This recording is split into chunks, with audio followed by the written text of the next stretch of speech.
More power, higher efficiency, longer range, better charging. Let's test it all. Welcome to It's Only Electric. This is the updated 2024 Volkswagen ID.4 Pro edition. So this is the rear-wheel drive version with the new drive unit here at the back, delivering 286 horsepower instead of 204, so 82 ponies extra, 230 newton meters of torque, more than the old versions of 545. Range of this car, 511 kilometers of WLTP range. That's with 20-inch rims, 255s, 235s at the front, so a staggered setup, running on Nokia and Hakkapeliitta R5. That's studless Nordic winter tires. So can we beat the claimed range of 511 kilometers today? It's 13 degrees outside, should be dry roads, so fairly good conditions for scoring a good range. But let's see about that. 0 to 100, 6.7 seconds instead of 8.5, so almost 2 seconds shaved off from the older drive unit. And top speed 180 kilometers per hour. We're gonna try the acceleration and the range. Also the cabin noise. How noisy is it inside? It is more silent than the old version. Compared to the ID7, is this more noisy? Should be. Let's see about that, but stay tuned. And finally, the charge curve. How fast will it charge? Can we achieve the 170 kilowatts of peak charge power during these conditions? From now on, this car has preconditioning of the battery pack, so you can manually activate that function, also automatically by navigating to a charger. But that will help us to achieve a much flatter and quicker charge curve. But we will start with the range and consumption test. So just started the range and the consumption test. Dry roads, currently 15 degrees. I think it's a bit hotter just here, so I think the average will be around 13 degrees Celsius. Just let me explain the basics of the tests I'm doing. I'm driving a 80 kilometers long test stretch, a test cycle, the same cycle I always drive. Average speed 93 kilometers per hour, and it's mixed speeds between 50 all the way up to 110 kilometers per hour. So currently 110 kilometers per hour, that's why it's a bit more noisy. I always try to stick to the same set of rules. Rule number 1, always drive in eco mode if available, and as you see here, eco mode is activated. And the second rule is to always run the climate controls, the HVAC, on 20 degrees Celsius. As you see, it's set to 20 degrees and auto. The last rule, always try to stick to the current speed limits. And this is the way for me to keep as consistent as possible. After 14 kilometers traveled, average consumption 17.4 kilowatt hours per 100 kilometers. So 17.4, I mean, this is just the beginning, and it will go downwards after a while. Driving on autopilot now, or the drive assist system, keeps me very good in the center of the lane, and distance to the cars in front of me is set to 3 out of 5 steps, so a good amount of distance to the cars in front. But now they are driving a bit too slow, so I need to overtake. But the self-driving functionality is really nice and works good. Now I just got a warning, passing 20% state of charge. Still have 99 kilometers left of range. I don't know, I'm not worried, because I know that the Volkswagen ID cars is fairly stable when it comes to state of charge, and you can drive them fairly low before they actually come to a full stop. But I have 60 kilometers left and range saying 97, so I have like 30 kilometers of extra range before running out of juice. But I feel confident. There's the speed limit warning. The speed assist warning always gives me a beep when I'm driving a bit too fast, like 2 kilometers over the speed limit for a couple of seconds, then it starts beeping. Let me provoke that again.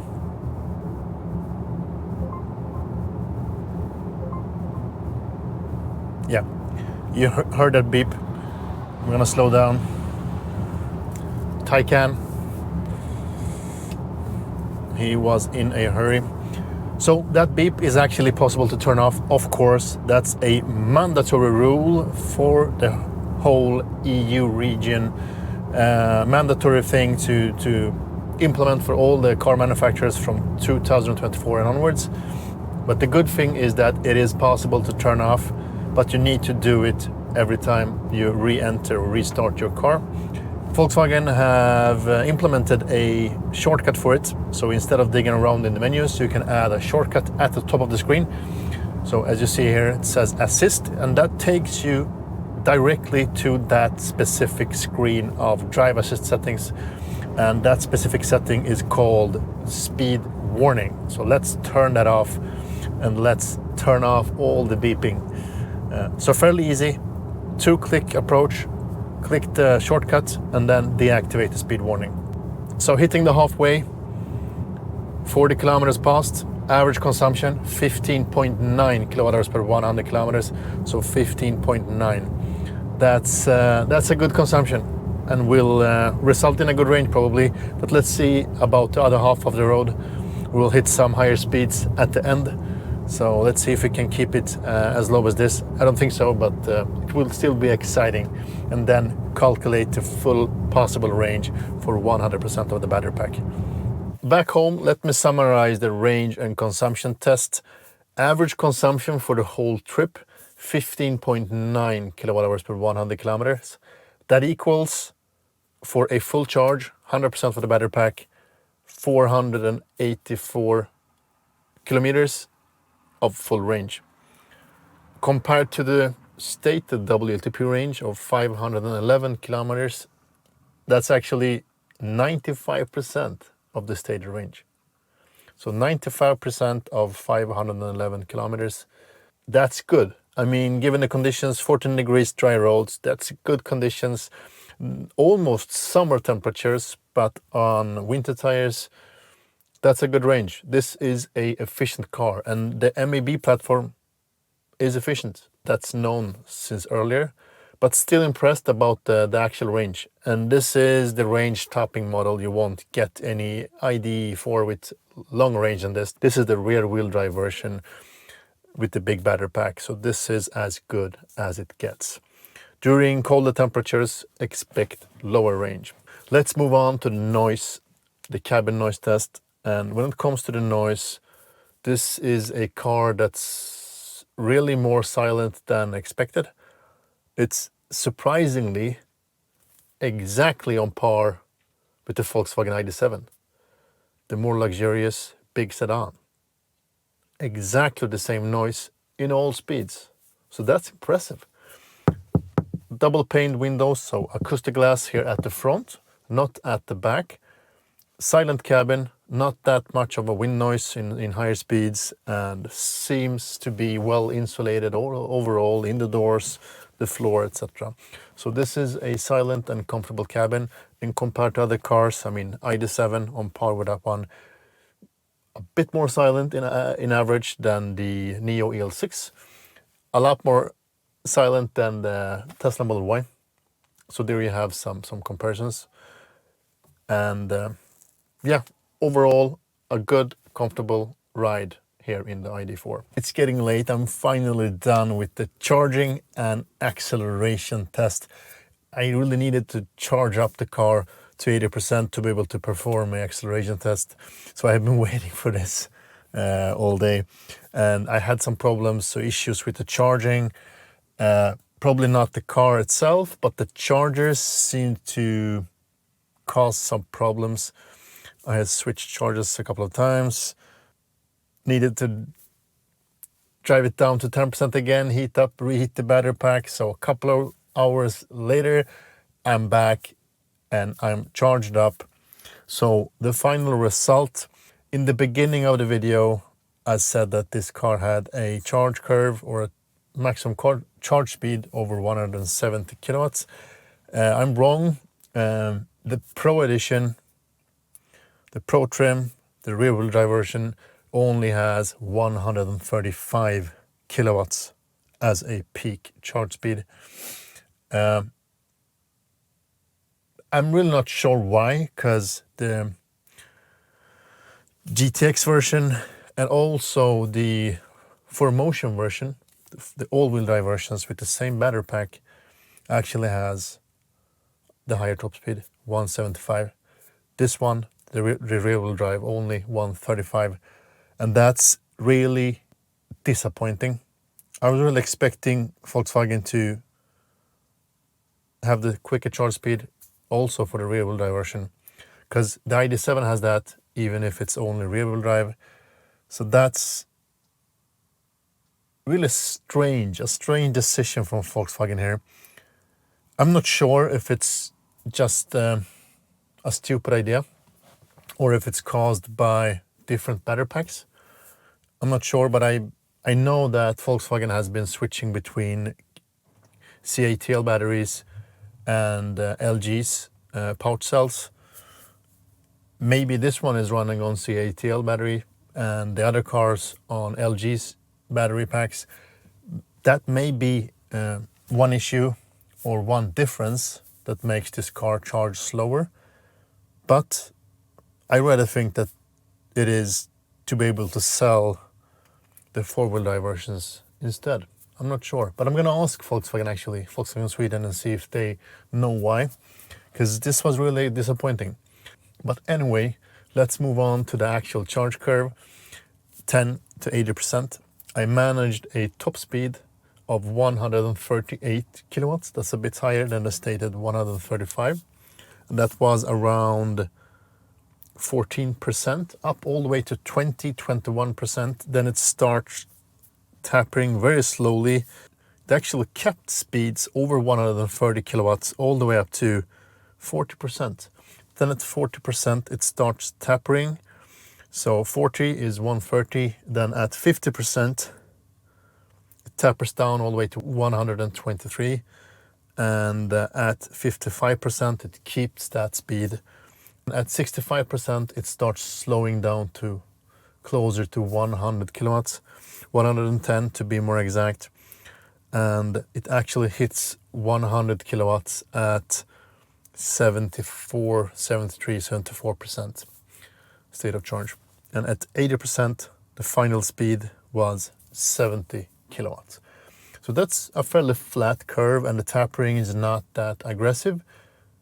But the main reason for not having a too aggressive tapering is because of the low top speed.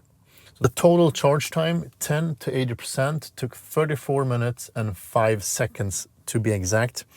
And that's a bit faster than Volkswagen's own statement of 36 minutes. But compared to the other four-wheel drive versions, they actually managed to charge 10 to 80% in 28 minutes. So it's a 8 minutes delta between the four-wheel drive versions and this one. That's actually a lot. I mean, 8 minutes, that's a big difference. I really hoped that Volkswagen solves this and upgrades the charge curve on the rear-wheel drive version too. Let's hope so. Let's move on to the acceleration test. According to Volkswagen, it should be able to do 0 to 100 kilometers per hour in 6.7 seconds. And I did some acceleration tests, and I always do those with my accelerometer. It's a Racebox Mini, 25 hertz, connected to the satellites, so GPS signal. And the best possible time I achieved, you can see it here, was actually 6.58 seconds, 0 to 100 kilometers per hour, and 0 to 60 miles per hour, 6.24 seconds. And that's actually beating Volkswagen's stated time of 6.7 seconds in 0 to 100 kilometers per hour. So good, and that's at a state of charge at 78%. So impressive for being a rear-wheel drive car in these conditions. So we have been looking at range and consumption, noise, cabin noise, acceleration, and charging after a while of hassling around, and I'm tired now. But all in all, this is an impressive car. The earlier versions I couldn't recommend because the lack of good software, preconditioning of the battery pack, and too weak motor for the weight of the car. And all of those things has actually changed from 2024 and onwards. Really impressive changes. I now really can recommend this car. I think the only flaw is the low charge speed. I would have wished for the 175 top speed as the four-wheel drive versions, and I hope that Volkswagen adds that, because in a car in this price segment, in this price class, I think that's important.